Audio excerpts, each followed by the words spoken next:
जबलपुर के पिपरिया में बदमाशों ने शराब दुकान में फायरिंग कर दहशत फैलाई, जिससे क्षेत्र में हड़कंप मच गया। पूरी घटना दुकान के सीसीटीवी में कैद हो गई है। एडिशनल एसपी सूर्यकांत शर्मा ने बताया कि घटना का मकसद फिलहाल स्पष्ट नहीं है। खमरिया थाना पुलिस ने कर्मचारियों की शिकायत पर अज्ञात आरोपियों के खिलाफ मामला दर्ज कर जाँच शुरू कर दी है। पुलिस शराब दुकान के कर्मियों से पूछताछ कर फायरिंग की असल वजह पता लगाने का प्रयास कर रही है। थाना खमरिया क्षेत्र में पिपरिया ग्राम में एक आबकारी की दुकान है, उस पर दो लोगों ने गोलियां चलाई थी। इसमें अज्ञात दो लोगों के खिलाफ धारा 109 भारतीय न्याय संहिता का जानलेवा हमला करने का अपराध दर्ज कर लिया गया है। इसमें कुछ क्लू हमें मिले हैं और जल्द ही हम दोनों को गिरफ्तार कर लेंगे। एक दिन पूर्व इसमें एक रिठौरी गांव के आततन अपराधी पर इसमें 34(2) का मामला कायम किया गया था। ये प्रकरण उसी घटना से क्षुब्ध होकर उसके साथियों द्वारा किया जाना प्रतीत हुआ है और इसमें हमको सीसीटीवी फुटेज मिले हैं, कुछ जानकारियां भी मिली है और जल्द ही आरोपी को गिरफ्तार कर लेंगे। राहुल गांधी जी पर दर्ज एफआईआर के विरोध में आज 20 दिसंबर दोपहर 2 बजे अखिल भारतीय कांग्रेस के निर्देश पर कलेक्ट्रेट कार्यालय में राष्ट्रीय सचिव चंदन यादव जी के नेतृत्व में प्रदर्शन होगा।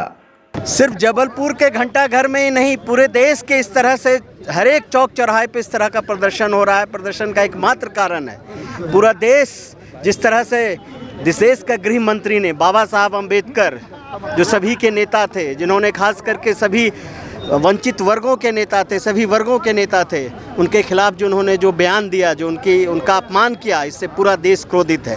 और दूसरा एक और इशू है कि जिस तरह से मोदी सरकार बार बार अपने सहयोगी उद्योगपति मित्र को बचाने के लिए संसद में उन्हें जवाब उनके बारे में नहीं देना है, उनको बचाने के लिए जिस तरह से वो संसद में लोकतांत्रिक प्रणाली को जिस तरह से ख़त्म कर रहे हैं और बार बार इशू को इस तरह के इशू ला करके डाइवर्ट कर रहे हैं। वो चूँकि मोदी सरकार अडानी के बारे में कुछ बोलना नहीं चाहते हैं, उनको बचाना चाह रहे हैं। इस दोनों इश्यूज़ को लेकर के पूरे देश में कांग्रेस पार्टी ये कर रही है, मतलब पूरा धरना प्रदर्शन कर रही है। और अब देखें कि मुद्दा को भटकाने के लिए जिस तरह से संसद में मनगढ़ंत कहानी गढ़ी गई और किस तरह से मुद्दे को भटका करके, ताकि जो मेन मुद्दा है कि अमित शाह जी आप रिज़ाइन करो, जिस तरह से आपने देश के नायक, देश के जिन्होंने आज़ादी के लिए संघर्ष किया, देश का संविधान दिया, उनका जिस तरह से आपने अपमान किया, देश उससे আহিत है, आप चुपचाप रिज़ाइन करें। ये पूरा देश इसके लिए खड़ा है, पूरा आक्रोशित है और पूरा सड़क पर खड़ा है। जबलपुर पुलिस ने लगातार हो रही झपटमारी और वाहन चोरी की वारदातों के आरोप में 3 आरोपियों को गिरफ्तार किया है।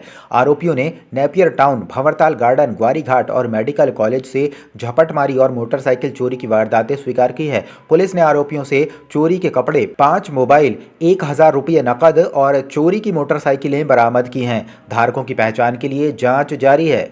का घटना है, यहाँ पे एक प्रार्थी है विजय बटेजा, पिता प्रेमचंद बटेजा है, 35 साल की है, निवासी आदर्श नगर गोरखपुर के रहने वाला है। ये इनकी पत्नी और बच्ची के साथ ये लोग बंदरिया तिराया तरफ से आ रहे थे। उसके बाद वहाँ से 3 लोग मोटरसाइकिल से आते हैं और आगे से मुड़कर इनके सामने आते हैं और इनका पत्नी का एक पर्स था, वो पर्स को छीन कर मतलब झपटमारी करके उधर से बच जाते हैं। और बाद में ये पता चल जाता है उसमें एक आईफोन भी था, आईफोन 15 भी था, कुछ कैश भी था। उसके बाद वो लोग वहाँ से बच जाते हैं। उसके बाद हमने तुरंत गोरखपुर थाना प्रभारी के नेतृत्व में हमने एक टीम गठित कर लिया। उसके बाद हमने लगातार सीसीटीवी फुटेज का चेकिंग किया वहाँ पे, और वहाँ पे आपस में आसपास के रहने वाले लोगों से भी हमने पूछताछ कर लिया। उसके बाद हमको पता चल जाता है ये लोग इस साइड गए हैं और आइडेंटिफिकेशन हो जाते हैं। उसके बाद थाना प्रभारी गोरखपुर और उनकी टीम के द्वारा इनका तीनों लोगों को हमने बहुत ही कम समय में उनको पकड़ लेते और उनके खिलाफ हमने उसी समय एफआईआर भी कर लिया झपटमारी का। उसके बाद थाना प्रभारी का लगातार पूछताछ के बाद हमको ये भी पता चल जाते ये लोग दूसरे भी एक क्राइम में इन्वॉल्व थे। वो क्राइम 10 तारीख दिसंबर में घटित हुआ था ओमती थाना क्षेत्र में 7 बजे के आसपास नेपियर टाउन में। नेपियर टाउन में भी ये लोगों ने एक झपटमारी का कांड करके वहाँ से भी भाग गए थे। उसके बाद हमको इनको लगातार पूछताछ करने के हमको ये भी पता चला ये 3 लोगों के अलावा बाकी नेपियर टाउन ओमती थाना क्षेत्र में घटना होता हुआ वहाँ पे और एक आरोपी भी इन्वॉल्व था, वो अभी फरार है। फरार आरोपी का नाम है करण ठाकुर है, निवासी साई नगर के। बाकी 3 आरोपी अभी गिरफ्तार है, उनकी नाम है नितिन मरावी, ये भी साई नगर के रहने वाले गोरखपुर के, और दूसरा आरोपी है रोहित, ये भी रहने वाला साई नगर के ही है। और तीसरा एक नाबालिग लड़का है। ये तीनों का अभी गिरफ्तार हो चुका है, एक आरोपी फरार है।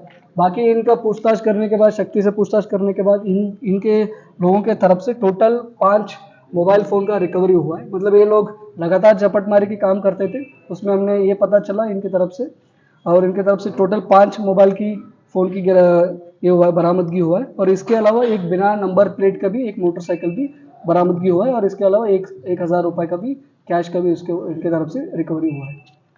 और बाकी इसके अलावा इनके पूछताछ के में ये भी पता चला है दूसरे जगह में भी इन्होंने झपटमारी की, ये स्नैचिंग वगैरह का काम की है। अभी गढ़ा पुलिस को भी हमने इन्फॉर्मेशन की है, इनके पूछताछ में ये भी पता चला गढ़ा में भी कुछ घटनाएं इन्होंने किया करके। अभी गढ़ा पुलिस को भी हमने इंटीमेशन किया है, उनके तरफ से भी उन लोगों का रिमांड लेके पूछताछ हो जाएगी। मध्य प्रदेश हाईकोर्ट ने इंदौर की अंकिता राठौर और सिहोरा के हसनैन अंसारी को कोर्ट मैरिज की अनुमति दे दी है। दोनों लिव इन रिलेशनशिप में थे और 12 नवंबर को जबलपुर में शादी करने वाले थे, लेकिन लड़की के पिता और हिंदू संगठनों के विरोध के चलते ये रुकी रही। पुलिस द्वारा गिरफ्तार किए जाने के बाद हाईकोर्ट ने सुनवाई कर शादी की अनुमति दी। मामला सुप्रीम कोर्ट के दिवंगत अधिवक्ता एहतेशाम हाशमी की टीम ने संभाला। देखिए, इंटरफेथ कपल जो था उसने यहाँ मैरिज रजिस्ट्रार के यहाँ जो है एक आवेदन दिया था शादी करने का। उसके बाद जो है पुलिस प्रोटेक्शन उन लोग ने मांगा था।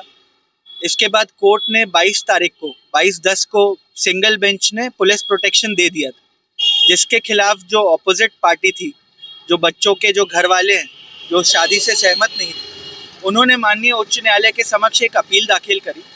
और इस अपील को कल माननीय chief justice of Madhya Pradesh Shri Suresh Kumar कैद साहब ने सुना, और सुनवाई के उपरांत उन्होंने ये डिसीजन दिया कि right to marry and right to choose a partner is a fundamental right.